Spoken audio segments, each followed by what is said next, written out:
ഡൽഹിയിൽ യമുനാ തീരത്തെ മനോഹരമായ കാഴ്ച കാണിക്കാനാണ് ആർ അച്യുതൻ നമ്മളെ കൂട്ടിക്കൊണ്ടുപോകുന്നത്. ഈ കാഴ്ചയുടെ ഈ സ്ഥലത്തിന്റെ പ്രത്യേകത എന്നാൽ ഡൽഹി നഗരത്തിന്റെ തലസ്ഥാന നഗരത്തിന്റെ മനോഹാരിതയെല്ലാം ഒരൊറ്റ ഫ്രെയിമിൽ. അതാ ആ ഒറ്റ ഫ്രെയിമിലെ മനോഹര ദൃശ്യങ്ങളിലേക്ക് ഡൽഹി വരെ പോയിട്ട് വരാം.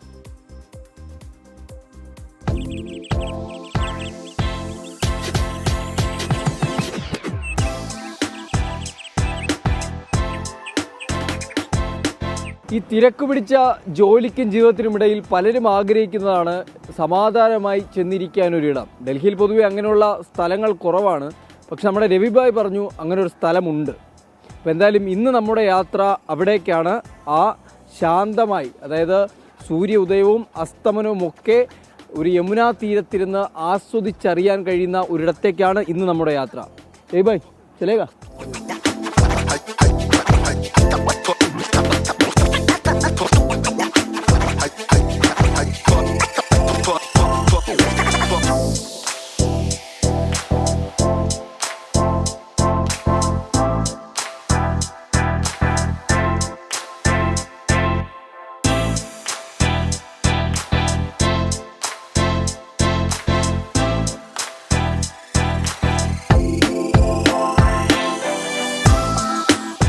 ഒടുവിൽ നമ്മൾ ആ സ്ഥലത്ത് എത്തിച്ചേർന്നിട്ടുണ്ട്. കാശ്മീരി ഗേറ്റിൻ്റെ സമീപമാണ് ഈ സ്ഥലം.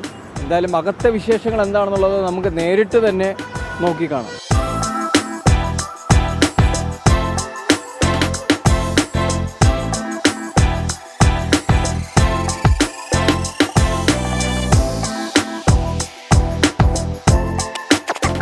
അപ്പോൾ ഇതാണ് ആ ഇടം, വസുദേവ് ഘട്ട് എന്ന് പറയും. ഈ ഇടയ്ക്ക് കഴിഞ്ഞ മാർച്ചിലാണ് ഇതിൻ്റെ നവീകരണ പ്രവർത്തനങ്ങളെല്ലാം പൂർത്തിയായി ഉദ്ഘാടനം കഴിഞ്ഞത്. ഈ നിരവധി ആളുകൾ ഇവിടേക്ക് എത്തുന്നുണ്ട്. സൂര്യാസ്തമയമായിരുന്നാലും ഉദയമായിരുന്നാലും അതെല്ലാം കാണുന്നതിന്, ആ ദൃശ്യം പകർത്തുന്നതിനുമായി നിരവധി പേർ എത്തുന്നുണ്ട്. എന്തായാലും യമുനാ തീരത്തോട് ചേർന്ന ഈ വസുദേവ് ഘട്ടിൻ്റെ വിശേഷങ്ങൾ മറ്റുള്ളവരോട് തന്നെ നമുക്ക് ചോദിച്ച് മനസ്സിലാക്കാം.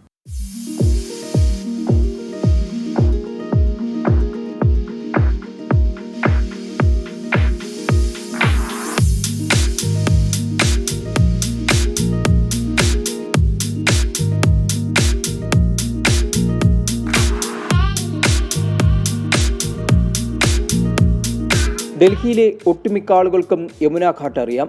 എന്നാൽ അത്ര പരിചിതമല്ലാത്ത ഒന്നാണ് വസുദേവ് ഘാട്ട്. വാരണാസിയിലെ ഗംഗാ ആരതിക്ക് സമാനമായി യമുന ആരതി നടത്താനായാണ് പുരാതനമായ ഈ ഘാട്ട് പുനഃനവീകരിച്ചത്. ഘാട്ടിൻ്റെ ഉദ്ഘാടനം കഴിഞ്ഞതോടെ പുലർച്ചെ സൂര്യോദയം കാണുവാനും പ്രഭാത സവാരിക്കുമായി നിരവധി പേർ എത്തുന്നുണ്ട് ഇവിടെ. बहुत पुराना घाट था जो अब दोबारा रिपेयर हो रहा है, मतलब काम चल रहा है इसमें. बहुत अच्छा पार्क बन गया है. इसका नाम है कुदसिया घाट और काफ़ी पुराना है, जो अभी धीरे धीरे फेमस हो रहा है ये.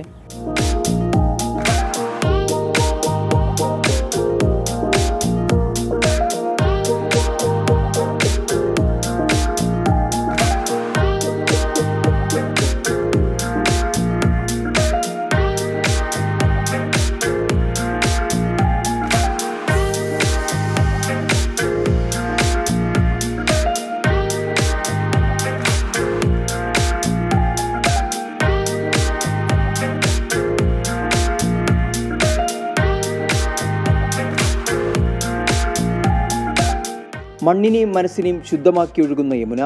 നദിക്ക് കുറുകെ നാഗരികത വേഗത്തിൽ പായുന്നുണ്ടെങ്കിലും താഴെ യമുന ശാന്തമാണ്. യമുന അറിയാനെത്തിയ എണ്ണമറ്റ ദേശാടന പക്ഷികളും സമൃദ്ധമാണ് യമുനാ തീരം.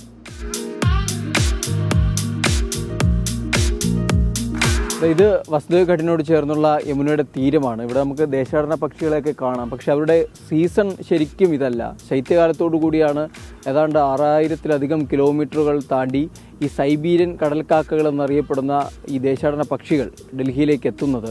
അവരേതാണ്ടൊരു ഒക്ടോബർ ആദ്യ വാരത്തോടുകൂടി ഡൽഹിയിലേക്ക് വരും. പിന്നീട് ആ ദേശാടന പക്ഷികൾ മടങ്ങുന്നത് മാർച്ച് അവസാനത്തോടെ, അതായത് ഡൽഹിയിലെ ശൈത്യകാലം അവസാനിക്കുന്ന മാർച്ച് അവസാനത്തോടു കൂടിയായിരിക്കും ഇവിടെ നിന്ന് അവർ മടങ്ങുക. ആ ദേശാടന പക്ഷികളെ കാണാനും നിരവധി പേര് ഇവിടേക്ക് എത്താറുണ്ട്.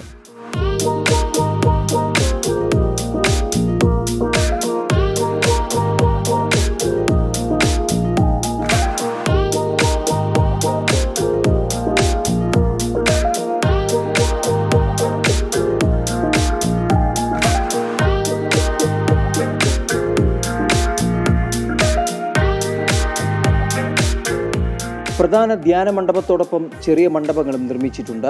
ചെങ്കല്ലിൽ പണിതീർത്ത ആനകൾ, പൂത്തുലഞ്ഞു നിൽക്കുന്ന സൂര്യകാന്തി, കൽത്തൂണുകൾ വസുദേവ് ഘാട്ടിൻ്റെ മാറ്റുകൂട്ടുകയാണ് ഇവ.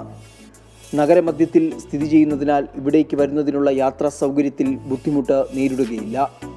ഉല്ലാസത്തിനായി ബോട്ടിംഗ് സൗകര്യവുമുണ്ട്.